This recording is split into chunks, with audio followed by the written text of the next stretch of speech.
সালুনটা খুবই ভালো হয়েছে, লবণও ঠিক আছে। ঘটনা কি, রান্ধন শিখে ফেলেছো? এখনো শিখতে পারি নাই, চেষ্টায় আছি। পাগলির ঘর বাড়ি যে আগুনে পুড়ে গেছে খবর পাইছেন? খাও কি, সে তো আমার কাছে মাংস কিনতে আসছিল, সে তো আমাদের কিছুই বলে নাই। সে আপনার এত পিয়ারের লোক, আপনার কিছুই বলে নাই? কি হলো, একেবারে খান বন্ধ করে রাখলেন? খান, শালন তাইজ ভালো হয়েছে। ঘর বাড়ি জ্বালাই দিছে, এমনি থাকবো কই? আপনার বাড়িতে এনে রাখেন। এইটা একটা বিবেচনার কথা বলছো।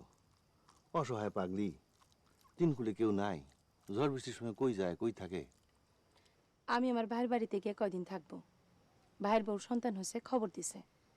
আপনার বাড়ি থাকবো খালি, আপনি আর পাগলি দুজনে দুজনের দেখভাল করবেন। বউ, একটু সালুন দাও, আজকে সালুনটা অত্যধিক স্বাদ হয়েছে। তুমি কি সত্য সত্যিই তোমার ভাইয়ের বাড়িতে যাইবা? হুম। কতদিন থাকবা? আপনার চিন্তা নাই, অনেক দিনই থাকবো। থাকো, যতদিন খুশি থাকো। ভাই বেড়াদার বাড়িতে থাকা দরকার, এতে অন্তরে মায়া মহব্বত পয়দা হয়। ভাইয়ের বাড়ি যাওয়ার আগে সেলাকার দিয়ে বাড়ি দিয়ে আপনার একটা ঠ্যাং ভেঙে দিয়ে যাবো, যাতে আপনি লুলা হয়ে ঘরে পড়ে থাকেন, কোথাও যাইতে না পারেন। ফালতু বাত মত করো, ফালতু বাত মত করো, ফালতু বাত পছন্দ নেই আতা। তয় মজাক করে বলে ঠিক আছে, সংসারে মজাকের প্রয়োজন আছে। দাও, ডাইল দাও।